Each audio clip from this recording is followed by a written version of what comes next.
Hi everyone, Tracy Blehm with Tracy Blehm Coaching and the Ignite Your Life Systems. And in today's Spark, we want to talk about how easy it is to get distracted from living the life you desire.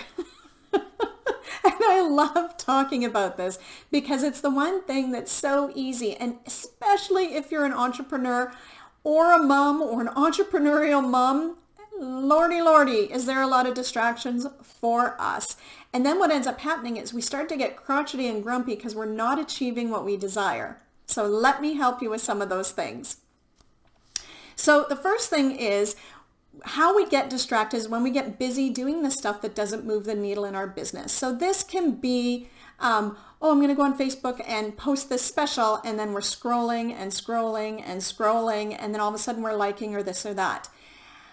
What can also, so that's something that's fairly normal, but what can happen as a business owner in regards to social media is if other people ask us to promote their stuff.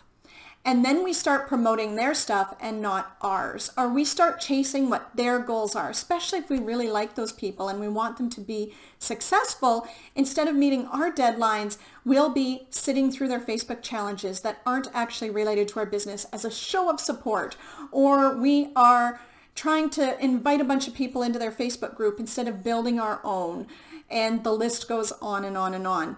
Now, when I'm working with women entrepreneurs, the common distraction I get when people aren't meeting their targets and goals is my family needed me. So it can be my kid was sick, or my kid was going through something, or my husband had this going on, or my husband had that going on.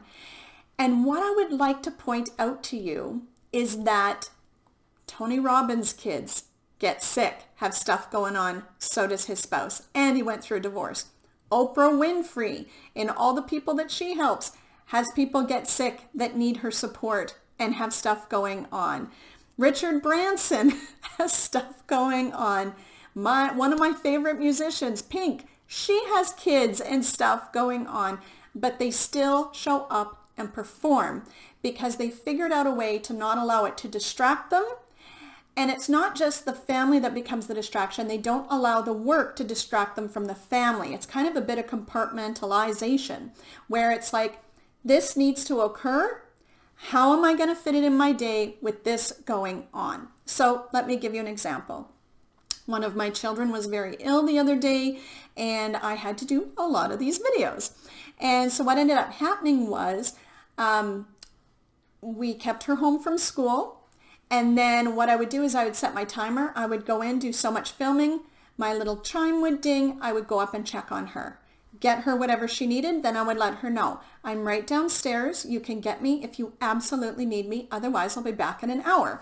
And then I would come back, do another hour. Now, my work day got a bit extended, but the work got done, right? And that kind of day isn't an everyday. If every day you're finding that you're getting easily distracted and not meeting your targets and goals, and there's not a lot of my family needs me or my kids are deathly ill, you're missing systems. So that's what you need to work on is systems for you to meet your targets. I have lots of people who, for example, we are building out a system in their business and the deadline slid by 5 weeks and they stopped returning my emails and phone calls. I was still getting paid. So it wasn't about that. It was that, why are you guys avoiding this? But what happened is they'd take their system to a certain point and then they were getting distracted because this person quit. People quit all the time. Or this happened with this in the business. That happens all the time. So it was the common all the time stuff that they were allowing to pull themselves out of the way and distract them from creating the life they desire, which was tied to the wealth of the business. The business was one of the vehicles to give them the life they desired.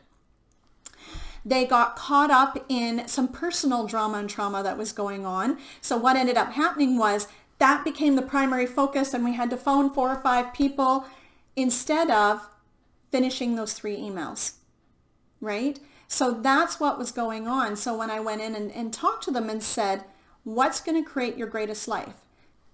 Calling 5 or 6 people about this or finishing the 3 emails? If you want to phone 5 or 6 people, finish the 3 emails first. finish your target first, and then go into your delicious drama and trauma that seems to be more important than creating joy. Does that sound judgmental? It was a little bit.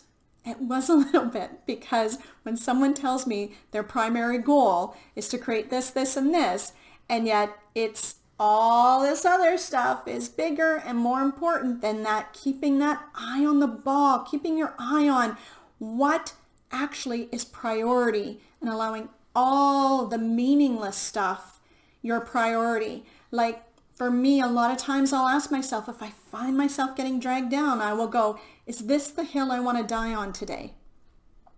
Right? Is issues with my family the hill I want to die on today?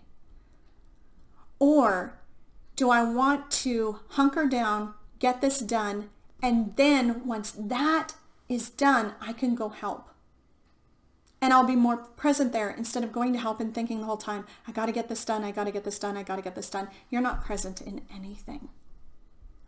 So what systems can you put in place so that you can hit your goals and not be easily distracted into not creating your life and creating their life? Because when we chase other people, we're creating their lives, we're not creating yours. I hope this inspired you. We'd love to hear back on where you've been creating someone else's life and getting distracted by that instead of creating your own.